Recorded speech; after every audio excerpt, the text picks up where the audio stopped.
আমি কবিগুরু নার্সিং ইনস্টিটিউটে জিএনএম প্রথম বর্ষের ছাত্রী। আমার আজকের নিবেদন কবি শৈলেন্দ্র হালদারের লেখা নেতাজি সুভাষ আপনাকে বলছি। মৃত্যুপুরে উল্লাস মঞ্চ থেকে গঙ্গা ও পদ্মার উত্তাল ঢেউয়ে ডুব দিয়ে হিন্দু, মুসলিম, বৌদ্ধ, খ্রিস্টান নয়, কোনো আদিবাসী সাঁওতাল যুবক নয়, নিতান্তই একজন ছাপোষা মানুষের প্রশ্ন। আপনি কি আপনার এই স্বপ্নের ভারতবর্ষকে দেখতে পাচ্ছেন নেতাজি? আমাদের পেটে দাও দাও করে চলছে খিদে, রান্নার গ্যাস থেকে, ইলেকট্রিক বিল থেকে, চাল ডাল নুন, পেঁয়াজের খোসা থেকে, জঙ্গলের পাতা থেকে, পরাশরের গ্রামী থেকে। চলন্ত ইট ভাটার সামনে ক্ষুধার্ত শিশু শ্রমিকদের মতো জ্বলে উঠেছে আমাদের হতাশা। আপনি কি আপনার এই স্বপ্নের ভারতবর্ষকে দেখতে চেয়েছিলেন নেতাজি?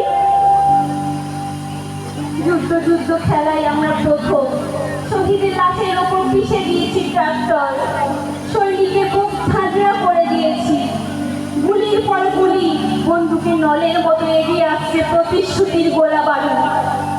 রাষ্ট্রের মুখে ছুঁড়ে দিয়েছি বান্ডিল বান্ডিল কাগজ। দেশের সম্পদ লুণ্ঠনকারীদের দিচ্ছি সুরক্ষা বলয়। এই অস্থির সময়ে ভয়ঙ্কর গর্জন আপনি কি শুনতে পাচ্ছেন নেতাজি? হাজার হাজার কোটি টাকায় আমরা মনোরম মূর্তি গড়েছি, ধর্মের জন্য বানাচ্ছি মন্দির, মসজিদ, গির্জা। জ্বলন্ত রাজপথে পুড়িয়ে দিচ্ছি মানুষ, মৃত সন্তানের মুখ হাসতে বেড়াচ্ছে হতভাগ্য পিতা। যন্ত্রণায় পুকুরে যাওয়া এই জননীর কান্না আপনি কি শুনতে পাচ্ছেন নেতাজি? আপনি কি জানেন লক্ষ কোটি লাখের মতো কত বেকার আমাদের সম্পদ কারালুট করে খাচ্ছে? প্রতি মিনিটে ধর্ষিতার সংখ্যা কত? আপনার এই স্বপ্নের দেশের মাটিতে খাদ্যের অভাবে বিরাট চিকিৎসায় প্রতিদিন কত কৃষক আত্মহত্যা করে, আর কত রক্ত দিতে হবে একটিমুঠো ভাতের জন্য? প্রান্তীয় নেতাজি সুভাষ আপনাকে বলছি, আপনাকে বলছি, আমরা কবে স্বাধীনতা পাবো? আমরা কবে স্বাধীনতা পাবো? আমরা কবে স্বাধীনতা পাবো?